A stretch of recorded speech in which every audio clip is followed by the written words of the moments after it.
भगवन् मनुष्येषु प्राणान्तम् ओंकारं विध्यायेत कथं वा वसत्येन लोकं जयतीति तस्मै स होवाच एतद्वै सत्यकाम परञ्च अपरञ्च ब्रह्म यदोंकारः इत्युपक्रम्य यः पुनरेतं त्रिमात्रणोमित्येतेन वक्षेण परं पुरुषमभिध्यायेत इत्यादिना वचनेन।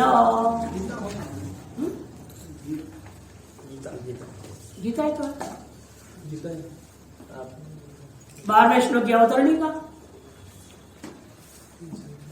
नहीं ना। प्रश्नोपनिषद को दे रहे हैं 5:1 का और 5:2 का हिस्सा पहले ले रहा। स यो वै तद भगवन, हे पिपलाद महर्षि पूज्य आचार्य, मनुष्यों में प्राणांतम ओंकार में विध्यायत, मरणकाल पर्यंत ओंकार का ध्यान करता है वह व्यक्ति कथम व सत्य लोकम जेति, उसके द्वारा कौन से लोक को वह जीत लेता है उस ओंकार का ध्यान के माध्यम से। ये 5:1 का है। तस्मै स होवाच एतद्वै सत्यकाम परञ्च अपरञ्च ब्रह्मेदोंकारः 5:2 का है। ये सत्यकाम, यह जो ओंकार है यह परब्रह्म भी है अपरब्रह्म भी है। ऐसे आरंभ करके 5:5 में जाकर बोल रहे हैं यह पुनरेतम त्रिमात्रेण ओमित्येतेनैव अक्षरेण। कल एक मात्रा का बताए अमात्रा, फिर वो मात्रा बताए, फिर म मात्रा बताए, फिर अंत में कहते हैं जो कोई पुरुष इस ओंकार को 3 मात्राओं से संयुक्त करके उचित प्रक्रिया से गुरुओं से जान करके उस अक्षर की उपासना करता है वह परम पुरुषम अभिध्यायित, परम पुरुष का विध्यान वह जैसा फल चाहेगा वैसा होगा। जब परब्रह्म ध्यान करेगा तो परब्रह्म फल मिलेगा, परब्रह्म का ध्यान करे परब्रह्म मिलेगा, क्योंकि दोनों एक ही है। कठोपनिषद में नचिकेता प्रश्न पूछते अंत में एक अन्यत्र धर्मान अन्यत्र धर्माद अन्यत्र कर्ता कृताच्च अन्यत्र भूताच्च भव्याच्च इत्यादि के द्वारा जो पूछा था, यह जो तुम्हें अनुभव में आते हैं यमराज गुरुदेव आप वो चीज बताइए। धर्म से अलग, अधर्म से अलग, कृत से अलग, अकृत से अलग, विहित और अभिहित से परे, कार्य कारण से परे, काल से परे, वर्तमान भूत भविष्य से परे, ऐसा जो तत्व आप जानते हैं वो आप हमें बताइए। जवाब में क्या कहते हो? सर्वे वेदा यत्पदमामनन्ति तपास सर्वाणि च यत् वदन्ति यदिच्छन्तो ब्रह्मचर्यं चरन्ति तत्यपदं संग्रहेण ब्रवीमि ओम इत्येतत्। 1:2:14, 1:2:15। 1:2:14 का थोड़ा हिस्सा दिखा दिया, 1:2:15 पूरा का पूरा दिया, जो कि पूर्व श्लोक में इसी श्रुति का साथ लिया गया था। यद अक्षर वेद विदो वदन्ति इत्यादि वहां भी उद्धृत दिए थे। संक्षेप में टीकाकार लोग या भाष्यकार बोल भी लेंगे। सर्वे वेदा यत् पदम आमनन्ति, समग्र वेदा में वेद वेदता लोग जिस पद के बारे में कहते हैं कि वेद का में संपूर्ण वेद में वर्णित तत्व है वो यह है ब्रह्म तत्व। तपा सर्वाणि चीयत वदन्ति, और सकल तपा करने वाले तपस्वी लोग, वीतराग लोग, यति लोग जिस तत्व के बारे में कहते हैं और जिसे पाने की इच्छा से सभी लोग ब्रह्मचर्य का पालन करते हैं, वह पद को मैं तुम्हें संक्षेप में कहूंगा कहते हुए उन्होंने कहा ओम इत्येता। 1:2:14 और 1:2:15 इत्यादि विश्च वचन ही, इत्यादि वचनों के द्वारा परस्य ब्रह्मणो वाचक रूपेण प्रतिभावत प्रतीक रूपेण च परब्रह्म परमात्मा का वाचक रूप में एक तरह से और प्रतिमा के समान प्रतीक रूपेण च, प्रतीक रूपेण भी। इसलिए का एतदालमन श्रेष्ठम एतदालमनम परम। जब पर ब्रह्म प्रतिपत्ति साधनत्वेन परब्रह्म की प्रतिपत्ति का बोध का ज्ञान के साधन रूपेण मंद मध्यम बुद्धि नाम, मंद और मध्यम बुद्धि वालों के लिए ओंकार से उपासना कालांतरे मुक्ति फल मुक्तम, ओंकार की उपासना का वर्णन जो क्रम मुक्ति कालांतर में हमने क्रम मुक्ति देने वाला ऐसा जो है फल देने वाला उपासना है, उसको उन्होंने कहा यत् तदेव इहापि, उसी को यहाँ पर पूर्व में 8-9 में कहा था कविम पुराणम अनुशासितारम यदक्षरम वेद विदो वदन्ते 8-11 में कह चुके हैं। इति च उपन्यस्तस्य च परस्य ब्रह्मण पूर्वोत्तर रूपेण प्रतिपत्ति उपाय भूतस्य ओंकारस्य, वह जो उपन्यास किया गया था 9वें 10वें 11 श्लोकों में, उसी को दोबारा यहाँ पर परब्रह्म और अपर ब्रह्म दोनों की उपन्यास परस्य ब्रह्मण पूर्वोक्त रूपेण प्रतिपत्ति उपाय भूतस्य ओंकारस्य, प्रतिपत्ति के उपाय भूत ओंकार का जो कि कालांतर मुक्ति फल उपासनम योग धारण संबंध, जो कालांतर में मुक्ति के फल के कारणीभूत उपासना है, साधना है, और योग धारणा के सहित नहीं तो ऐसा नहीं हो सकता। ध्यान उपासना के लिए पहले प्रत्यार धारणा अत्यंत आवश्यक है, इसी तभी जाकर के उपासना समय प्रकार से हो सकती है, हम ध्यान में सफल हो सकते हैं। वह कहना चाहिए इति प्रसक्तानुप्रसक्तम च यत्किंचित इत्यम अर्थ उत्तर ग्रंथ आरंभित है। प्रसक्त और अनुप्रसक्त जो कुछ भी और कहना शेष था उसके लिए आगे ग्रंथ आरंभ करते हुए 12वां श्लोक आरंभ होता है। इस अवतरणिका की टीका भी देख लीजिए आनंदगिरी। वक्षमाणेन उपायन इत्युक्तम, प्रवक्ष्य कह देना तत्ते पदम संग्रहण प्रवक्ष्य, मैंने प्रवक्ष्य में आगे कहूंगा। वक्षमाणेन उपायन इत्युक्तम व्यक्ति कुर्वन्, उसको स्पष्ट करते हुए ओंकार द्वारा ब्रह्मोपासना श्रुत्युक्तम अनुक्रामति, ओंकार के द्वारा ही पर ब्रह्म उपासना हो चाहे अपर ब्रह्म की उपासना हो करना चाहिए। यह जो श्रुति में उक्त है उसी को अनुक्रम करते हुए त्रिटका में भाष्यकार कहते हैं सत्यकामेन अविद्यान फलम जिज्ञासुना भगवत नीति पिप्पलाद, सत्यकाम रूपी जिज्ञासु के द्वारा अविद्यान का फल क्या है यह पूछ रहा है, किससे? भगवान इत्यादि से, पिप्पलाद महर्षि से प्रश्नोपनिषद का मामला है। संबोध्य अभिमुखी क्रियते हे भगवन, ऐसा संबोधन करते हुए आचार्य पिप्पलाद को अपनी ओर अभिमुख कर दिया। निपातो तो प्रसिद्धम अर्थम एवं द्योतयंतो अविद्यालस्य फलत्वेन कर्तव्य तुम आवेदयत। वही दो आपने निपात मंत्र में है ना, क्यों है वो? निपातो तो प्रसिद्धम अर्थम एवं द्योतयंतो, लोक वेद सर्वत्र प्रसिद्ध अर्थ को ही द्योतन करता हुआ अभिध्यान का फल रूपेण जो हम चाह रहे हैं फलत्वेन कर्तव्यत्वम आवेदित, कर्तृत्व को ही बोध करा रहे हैं ये दोनों के दोनों निपात। मनुष्येषु मध्य स यो अधिकृतो मनुष्य, मनुष्यों में भी वह जो अधिकृत मनुष्य को दिया जाए। ये सभी अधिकृत नहीं होते ओंकार उपासना के, ओंकार के जप के लिए भी सभी अधिकृत नहीं है। सभी को दूसरा मंत्र ही दिया जाता है, इसलिए ओम नमो नारायण दे देंगे, ओम नमः शिवाय दे देंगे, नहीं। अपने अपने गुरु लोग क्या करते छात्र जब मंत्र दीक्षा देते हैं तो पूछते हैं भाई तुम्हारे इष्ट देवता कौन है, तुम्हारा कुल देवता कौन है, पूछा जाता है। कई लोगों को पता ही नहीं कुल देवता देवी कौन है, इष्ट देवता देवी कौन है, जड़ बुद्धि वाले होते हैं। तब उनको कहना पड़ता है ऐसा है भारी समस्या आ जाए तेरे सामने, विपद खड़ा हो जाए, कौन से देवी देवता का नाम तेरे मुख से निकलता है?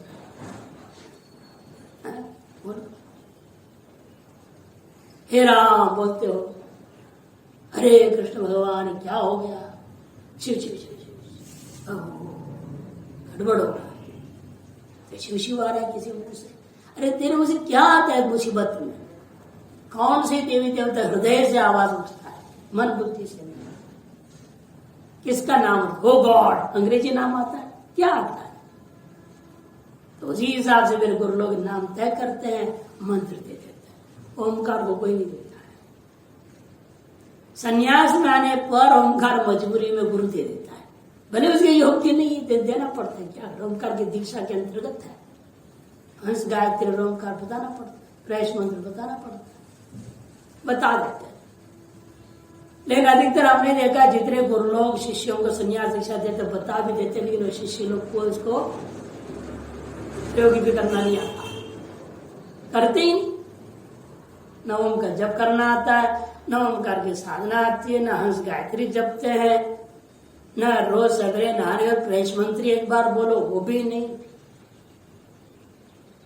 बस लाल पहन लिया, भंडारा करने का लाइसेंस मिल गया, संन्यास का। आजकल लोग संन्यास का यही समझते, भंडारा खाने का लाइसेंस, जो ड्राइविंग लाइसेंस होता है ना वैसे। ये पूरा हालत देखने को मिलता है।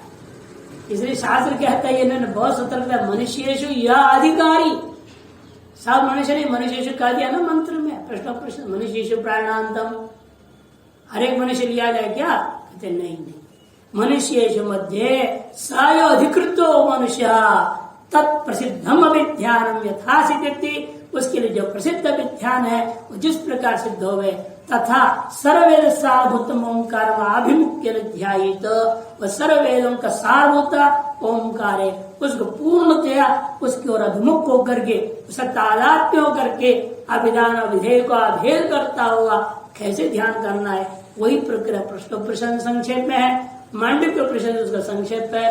आगे लोग अनेक अन्य ग्रंथ है जहां पर उसका विस्तार पर उपनिषद वर्णन किया गया है। तच्च विध्यानम आप्रायणादिति न्यायेन मरणांतम अनुष्ठेयम्, हर विद्यान 1-2 घंटा 1-2 दिन करने से काम चलेगा नहीं, 2-4 साल भी करने से नहीं। आप्रायणांतम मरणांतम अनुष्ठेयम्, मरण पर्यंत अनुष्ठान। इसलिए आसक्ते रामृतेर काल नयेद वेदांत चिंतयका, प्रणवोपासना सहित वेदांत चिंतन आमरण काल पर्यंत होनी चाहिए। सत्य मुक्त हो जाए तो बात अलग। सच एवं अनुतिष्ठन प्रकृतेन अभिध्यानेन लोकानां चेतव्यानां भूत्वा कथमं लोकम चेति। प्रश्न पूछने वाले सत्य काम का आशय यह है, ऐसा अनुष्ठान करता हुआ उस प्रकृत ओम का ध्यान करते हुए लोगों को जो जीतने योग्य है उनमें से बहुत है लोग, उनमें से कौन से लोगों को जीतता है?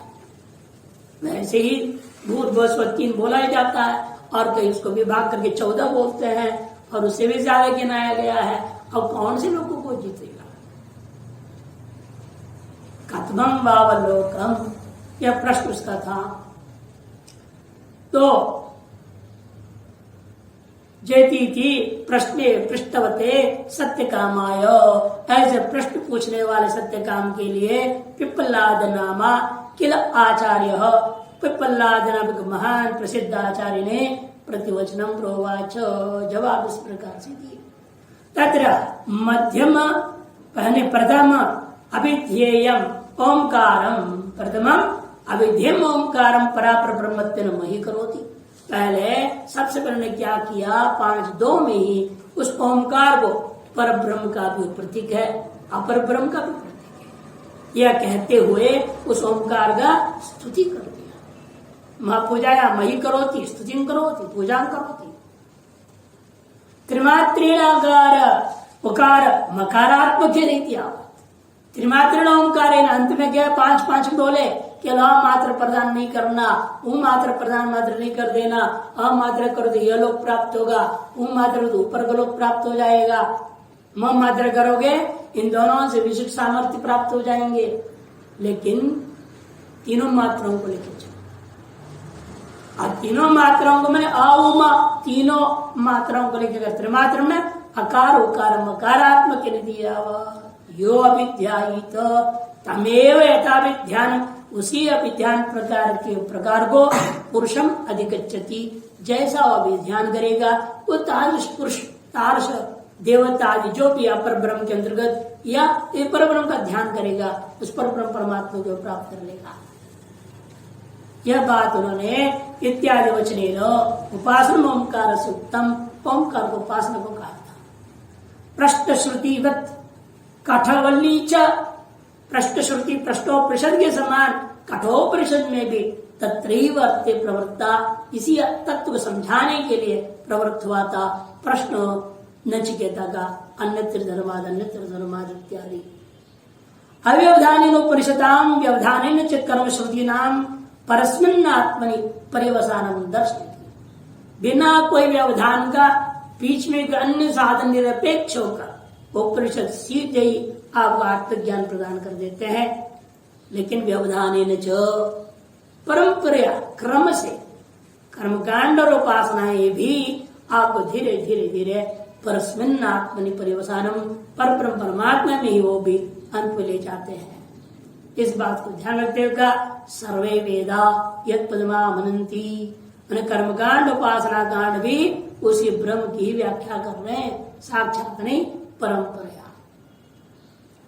तपसाम अपनी सर्वेशा चित्त शुद्धि द्वारा तत्र पर्यवसान, सकल प्रकार के तप जो बताए गए तपांसी सर्वानिच और तपस्वियों का निर्णय यही है, उन सकल तप का फल अंतकरण शुद्धि द्वारा, चित्त शुद्धि द्वारा ओंकार ध्यान भी है। इत्यातपांसीति तस्यैव च ज्ञानार्थम अष्टांगम ब्रह्मचर्यं तत्र विहितम इत्या, और उसी की प्राप्ति के लिए, अनुभूति के लिए, ज्ञान की सिद्धि के लिए अष्टांग ब्रह्मचर्य। ब्रह्मचर्य क्या है? अष्टांग से युक्त है। श्रवणम कीर्तन के लिए इत्या श्लोक में है ना, 8 अंग होता है मैथुन का, तद विपरीतम ब्रह्मचर्य मिथ्याचर्य। मैथुन के 8 अंग क्रम से होता है और उसके विपरीत का नाम ब्रह्मचर्य। श्रवणम कीर्तन के लिए और स्मरणम गुह्य भाषण, पहले स्मरण, पहले क्या करेगा वो? दर्शन देखते रहता है, फिर उसके बारे में इधर उधर बोलने लगता है, वो अच्छी है, ये है, वैसा है। फिर उसका हंसी मजाक करने लगता है, मुस्कुराने लगता है, संकेत देने लगता है हम आपको चाहते हैं एक दूसरे को। फिर गुह्य भाषण, एकांत में जाके ट्यूशन के नाम पर गाने जाए, कहीं और जाके बैठ जाए। ये सब प्रक्रिया बताई गई है, अष्टविधा जो संबंध करने की प्रक्रिया होती है, उसके विपरीत का नाम ब्रह्मचर्य। वही समझा दिया, ज्ञानार्थम अष्टांग ब्रह्मचर्यम तत्र त्रिविहिता, जैसे यत् पदम ब्रह्मचर्येण चरन्ति, यदि चन्ता ब्रह्मचर्येण चरन्ति इत्यादि तस्य पदनीयस्य ब्रह्मणा इति। वह यह जो पदनीय प्रापणीय ब्रह्म है, उसका संबंध में संक्षेपेण कथनम ओंकार द्वारकमिति कथन, उसको संक्षेपण कथन करना है, संग्रहेण ब्रह्मी में जो कहा गया था ओंकार द्वारक इति कथित ओम इत्येतदिति। उदाहरण वचनानाम तात्पर्य दर्शयति, उदाहरण वचनों का तात्पर्य भाष्यकार अपने और समझाने लग दिया अंत में, परस्य इत्यादि, परस्य ब्रह्मणा पूर्वोक्त रूपेण उपन्यस्तस्य परस्य ब्रह्मणा तस्य वाचक रूपेण वा, योग सूत्र का रेकर तस्य वाचक प्रणव, ईश्वर का वाचक प्रणव होता है। और तस्य प्रतीक रूपेण वा, एतदागम से श्रुति क्या कर दिया? प्रतीक रूपेण कह दिया। विवक्षितस्य उपासनम यथोक्तैर्वचनैर उक्तम, यथोक्त वचनों के द्वारा जो कहा गया उसका संबंध बताते अन्वय करते हुए भाष्यकार ने कहा, ननु परस्मिन् ब्रह्मणि तत्त्वमस्यादि वाक्याद एवं प्रतिपत्तिर अधिकारेण भविष्यति किमिति उपासनम ओंकारस्य उपन्यस्यते तत्र। कहता है वेदांती एक देश को कहा, अरे परब्रह्म परमात्मा तो केवल तत्त्वमसि वाक्य का गुरुमुख से श्रवण आदि के बाद होता है, ये हमने जाना था, और आप ओंकार उपासन क्यों जोड़ रहे हैं? तस्वीर प्रतीक रूप में कहते हैं प्रतिपत्ति अधिकार भविष्यति, अधिकारी को उसका प्रतिपत्ति हो जाएगी। किमिति उपासना ओंकार से, आपने ओंकार का उपासना किस प्रयोजन के लेकर कर रहे हो? तत्राह परेति, तब कहा कि नहीं, परस्य ब्रह्मण पूर्वोक्त रूपेण प्रतिपत्ति उपाय होता, प्रतिपत्ति का उपाय यही है ओंकार, और कोई रास्ता नहीं। किनके लिए है वो? यद्यपि आपका कहना ठीक है, विशिष्टस्य अधिकारेण विनैव उपासनो उपनिषद्यो ब्रह्मणि प्रतिपत्ति उत्पत्ति। विशिष्ट जो अधिकारी अनेक जन्मों से भोग किया, अंतरंग शुद्ध हो चुका है, ऐसे जो विशिष्ट अधिकारी के लिए तुम्हारा कहना ठीक है, गुरुमुख से तत्व से सुन लिया, उपनिषद चिंतन करेगा, यही जीते जी उसको यह चेत वेदित वाला मामला उसमें चरितार्थ है। नहीं सभी इसकी अधिक ऐसी स्थिति वाले थोड़े वामदेव जो घर में हो गया है, यहाँ तो सैकड़ों बार घर प्रवेश होकर निकल रहा है तभी कुछ नहीं हो रहा है, तो कहाँ उनकी तुलना करोगे भाई अपने आप को। इसलिए अपने आप जहां हो वहां से आगे बढ़ने की सोचो, ज्यादा उछालना नहीं चाहिए, ज्यादा आगे का देखना नहीं। हाँ लक्ष्य समझो, वो लक्ष्य मेरा है, जाना वहां है, पहुंचना वहां है, लेकिन दूसरों के बराबरी नहीं करना। कई बार हमने देखा यहां से महात्मा 3, 4, 5, 6 जितना भी है पैदल यात्रा निकलते हैं, चारों धाम करेंगे, चले। अब चारों की अपना अपना शरीर की शक्ति सामर्थ्य अलग होता है ना। कोई एक दिन में 20 किलोमीटर चल सकता है, कोई 10 किलोमीटर, कोई 5, कोई 40 किलोमीटर चल देता है। अब जो 40 चलने वाले की बराबर नहीं कर पाएंगे, एक दिन कर भी ले अगला दिन से उनका तो हालत पस्त हो जाता है। वो कहेंगे आप जाओ, हम तो बस में निकलेंगे। ठंडा हो गया ना मामला। इसीलिए अपने अपने सामर्थ्य के अनुसार चलना चाहिए, दूसरों को देख के साधना नहीं होती है। दूसरा 100 बार कपाल भाती कर तुम भी कर लोगे तो कपाल फटी जाएगा, क्या होना है कपाल भाती और गर्म हो जाएगा खोपड़ी। ठीक है, समझो, दूसरों को देखो मत, नकल मत करो। साधना में नकल नहीं चलता है, साधना में अकल ज्यादा चाहिए। नकल करने से पहले किसी गुरु आज से पूछो, योग्य व्यक्ति जो होगा उस विषय का, उसे समझ लो क्या मैं करूं न करूं, कैसा है। वो आपकी परीक्षा लेंगे, पहले देखेंगे ये क्या कर सकता है क्या नहीं कर सकता है, अनुसार मार्गदर्शन करेंगे। मेरा माँ के बोला हम बिल्कुल तैयार है, सब पर हाथ रख दो, कुंडली जागरण हो जाए, कुछ नहीं होगा। एक बार आपने किसी को पीछे पड़ गए, शक्तिपात करूंगा है? योग्यता देखो, योग्य है ये नहीं शक्तिपात के लिए, उल्टा और पतन हो जाएगा। इसलिए समझना पड़ता है। इसलिए भाष्यकार कर या टीकाकार समझा रहे भाष्य के वचन को, विशिष्ट अधिकारी के लिए तो ठीक तुमने कहा, विनय उपासना उपनिषद्यो ब्रह्मणि प्रतिपत्ति उत्पद्यते। तथापि यद्यपि ऐसा है, तथापि मंदाना मध्यमानांच, मंदाधिकारी मध्यमाधिकारी उनके लिए तो केवल उपनिषद श्रवण से काम चलेगा नहीं। उनके लिए तद्धि हेतुत्वेन ओंकार विवक्षित, ब्रह्म ज्ञान के कारणभूतेन ओंकार का ध्यान विवक्षित। तच्चोपासनम ब्रह्म दृष्टिया श्रुति प्रोपदिष्ठम, इसलिए वही उसी उपासना को ब्रह्म दृष्टि से श्रुतियों ने उपदेश दिया है। तस्य क्रम मुक्ति फलत्वात् अनुष्ठितम सुचति, और वह क्रम मुक्ति से क्रमशः मुक्ति रूपी फल देने वाला होने के कारण से अवश्य सबके द्वारा अनुष्ठेय है। कालांतरे भवदेव श्रुति नाम प्रवृत्ति तात प्रकृति की माया। तो ठीक है, प्रश्रुतियां ऐसे बड़ी बोल रही है, लेकिन उससे हमारी स्मृति में क्या लाभ होगा? इत्याशंख्या उत्तम यद इत्यादि ना यद किंचित इत्यर्थम प्रसक्तम और प्रसक्तम कहा ना, उसके लिए तदेव यहां वक्तव्यमिति उत्तरेण संबंध। वही यहां पर भी श्रुति अनुकूल स्मृति होने के कारण से उसके अनुरूप यहां भी कथन करना चाहिए।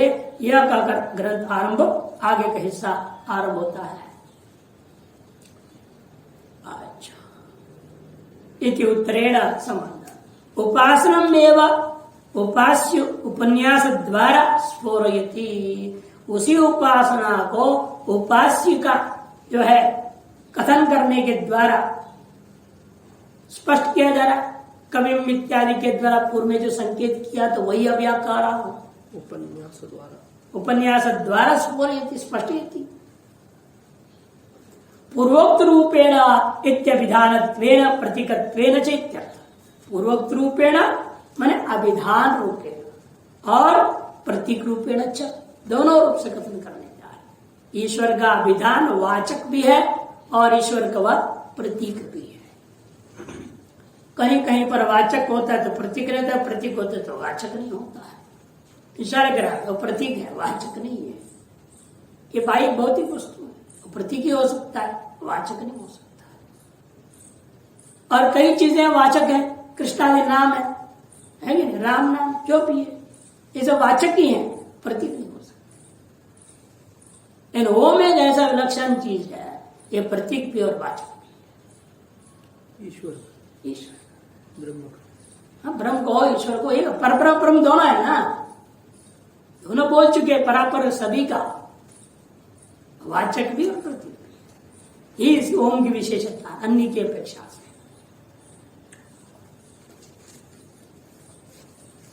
पूर्वोक्त रूपेण इत्यादि श्रौतस्य उपासनस्य अनुद्यमानस्य सोपस्करत्वं संगिरते योग।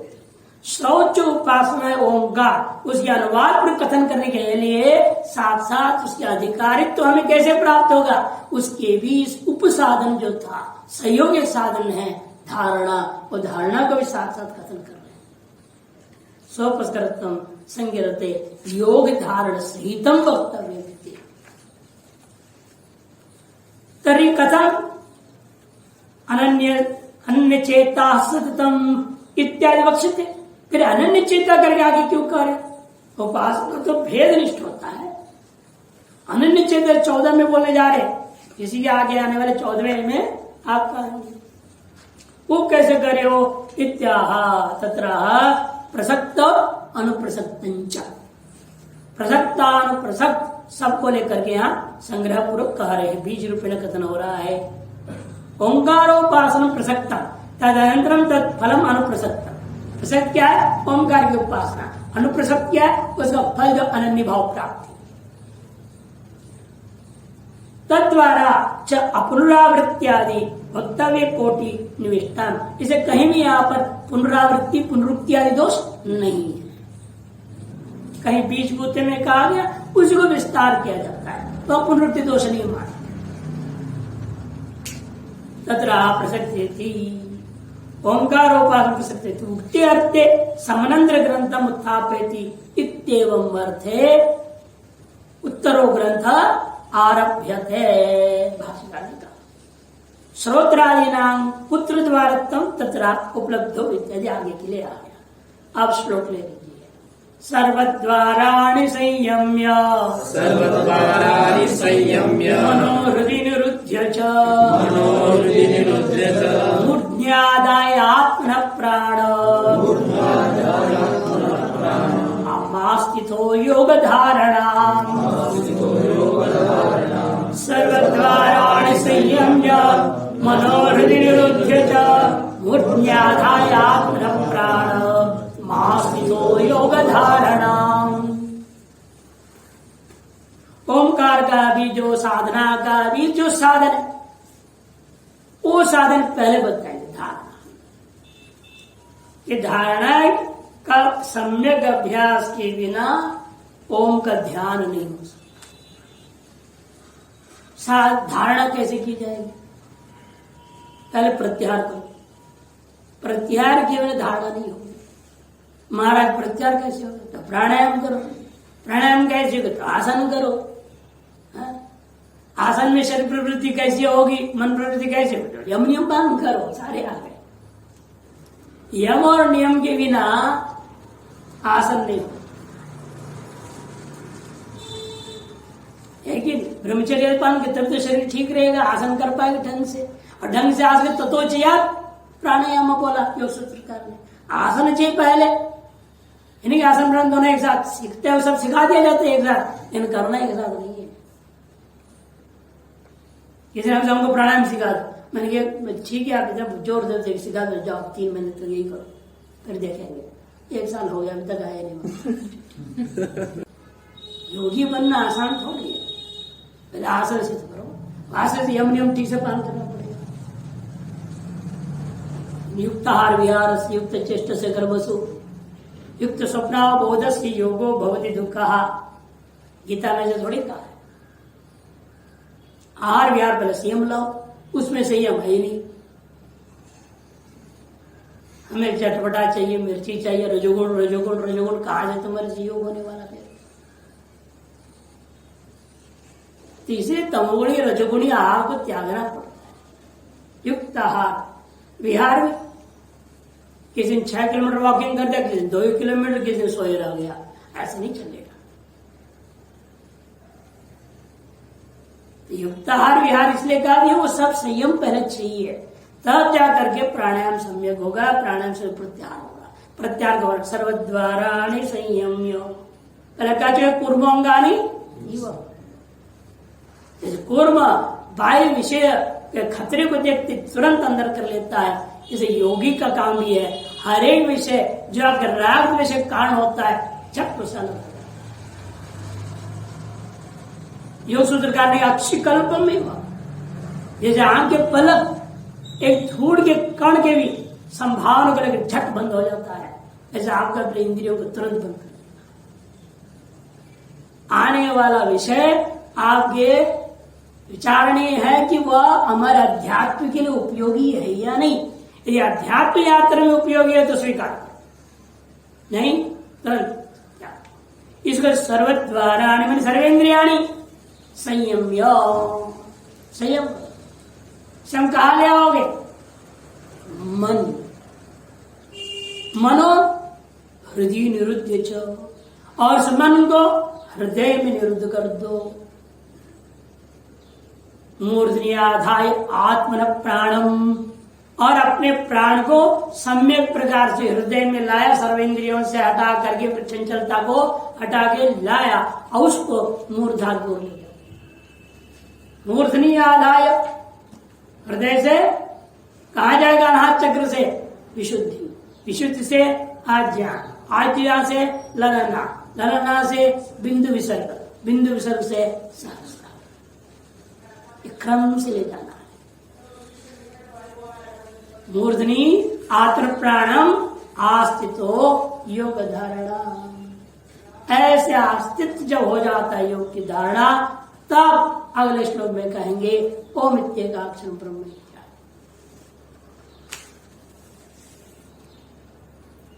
भाष्य सर्वद्वाराणि सर्वाणि चित्तानि द्वाराणि चित्त सर्वद्वाराणि उपलब्धोत्तानि सर्वाणि संयम्य,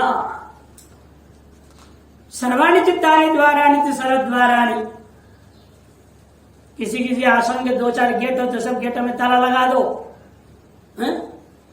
यह करे।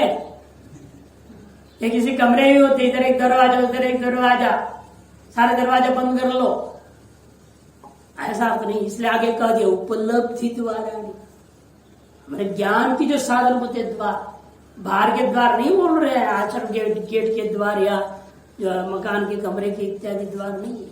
स्पष्ट कर दिया भाष्यकार ने, सदन उपलब्ध हो यानी सर्वाणि द्वारा,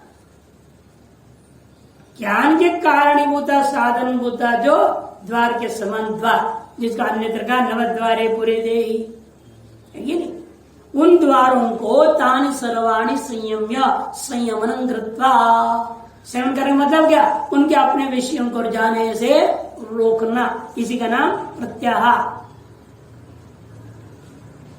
फिर क्या करना? उस मन को मनो हृदय कुंडली के निरुद्ध धारण, प्रत्याहार हो जाती तो आपको एक जगह उसको बांध के रखना है। कहां बांध के रखेंगे? हृदय रूपी खूंटी में बांध दो उस मन को। हृदय में उन्हें हृदय कुंडली के मनो निरोधं कृत्वा निरुद्ध वृत्ति लाओ। ये योग सिद्ध वृत्ति निरोध, चित्त वृत्तियों को निरुद्ध करना ही योग का मुख्य लक्ष्य है।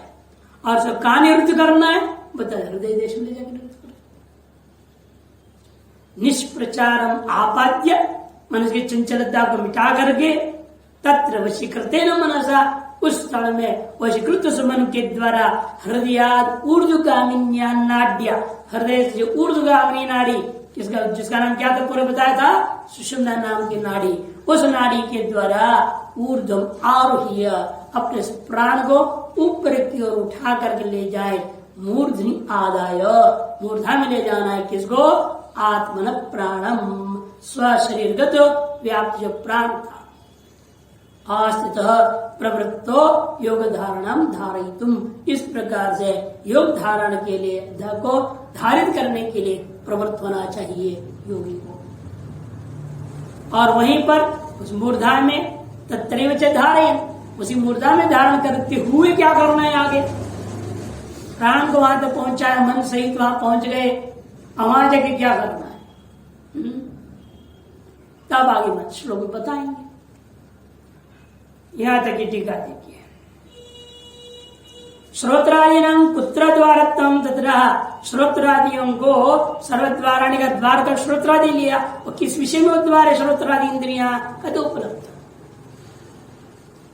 ज्ञान में तेषां संयमनम उन विषयेषु प्रवृत्तानां दोष दर्शन द्वारा तेभ्यो वैमुख्य आपात। उनका संयम करने का मतलब क्या, विषयों की ओर प्रवृत्त होने की आदत वाले हैं ये, उन प्रवृत्त इंद्रियों को उन विषयों में क्या करना है, दोष दर्शन द्वारा दोष दर्शन करो, तद्वारा उनसे विमुख करना है, तद्वारा तेभ्यो वैमुख्यापादनम। कोयम मनसो हृदय निरोध, वह जो मन का हृदय में निरोध करने का तात्पर्य क्या है, निष्प्रसारम इति। जो चंचल मन कृष्ण था, अभ्यास और वैराग्य से आपने उसको स्थिर कर। मनसो विषयाकार वृत्ति निरुद्ध, इसलिए मन का जो अब तक चला आ रहा था विषयाकार वृत्ति, उसको निरुद्ध कर दी है। हृदय वशीकृत्य कृतस्य कार्य दर्शयति, हृदय में जो वशीकृत उस मन का अब क्या कार्य, कुछ बैठने वाला है नहीं, उसका स्वभाव कुछ चाहिए उसको, तो ओम दे दो उसको, इसमें लगे रहो दिन रात ओम की चिंतन करो। जैसे बताते ना कहानी, महात्मा ने भूत को सिद्ध कर दिया, अब भूत ने परेशान करने लग गया, 2 मिनट में सारा काम निपटा दे, पीछे पड़ जाए और एक माला भी जपने नहीं देता, ताकि बस खूटी गाड़ दे, बहुत बड़ा खंबा गाड़ दो, तेल लगा दो 40 मन उसमें तेल किलो, और उसे ऊपर नीचे फिसलते रहेगा, ऊपर कुछ काम नहीं। जब बुलाऊंगा तब आ, नहीं तो तुम्हारा काम उतनी। वैसे यहां पर भी दिन रात गांव में लगा दिया, जब भूख लगी भिक्षा में चले वापस बैठ, वहीं लो गांव में पेशाब लगी चलो जाओ दर्शन करे आओ, फिर ओम में लगे। काम में तभी आना जब यह शरीर के लिए अति आवश्यक है क्रियाकलाप निर्वाह करने, उतने मात्र के लिए हम तुमको रुकाएंगे, मन को इंद्रियों को सब नहीं। फिर वापस तुम्हारा काम क्या है, इंद्रियों से मन ओम में लगा है, ऐसे काम करना पड़ेगा। सर्वाणी निरुद्ध हृदय वशीकृत्य कहते ऊर्धम इत्यत्रापि हृदयादित्य संपद्यते। सर्वाणी उपलब्धिद्वारा श्रोता से निरुद्ध वायु अपनी सर्वतो निगृह्य, ये तभी संभव है जब प्राण को भी हम सर्वतो निग्रह करें। ये प्राण का सूक्ष्मीकरण नहीं होता, तनुकरण है ना, योग सूत्रकार ने तनुकरण करने को कहा, सूक्ष्मीकरण जब तक नहीं होता है तब तक नहीं होगा। सूक्ष्मीकरण की प्रक्रिया के लिए ईश्वर योगियों ने तरीका बताया। देख लो तुम्हारा श्वास कितना दूर तक जा रहा है, बाहर और भीतर कहां तक जा रहा है, उसका स्पर्श महसूस करो, नाभि तक जा रहा है कि उसके नीचे आंतों तक गया, या ऊपर यहां रुका, कहां तक जा रहा है, कहां तक आ रहा है। सबसे गहरी श्वास जो आपका अंदर जा रहा हो वो कितने अंदर जा रहा है, और सबसे जो गहरी श्वास छोड़ा आपने वो कितना लंबा बाहर जा रहा है, वो अंगुल से नापा रहा है। उन कम करते जाओ, कम करते धीरे धीरे अभ्यास, कम से कम प्राण अंदर जाए, कम से कम निकला जाए। श्वास की गति जो श्वास प्रश्वास का न्यूनतम होते जानी चाहिए, उतने से शरीर बिल्कुल पुष्ट और हृष्ट और स्वस्थ रहनी चाहिए। यह अभ्यास तनुकरण, प्राण का तनुकरण अभ्यास है। और वह अभ्यास के द्वारा जब स्थिति प्राण कैसे होती है तब बता रहे हैं क्या करना आगे। ओम पूर्णमदः पूर्णमिदं पूर्णात् पूर्णमुदच्यते पूर्णस्य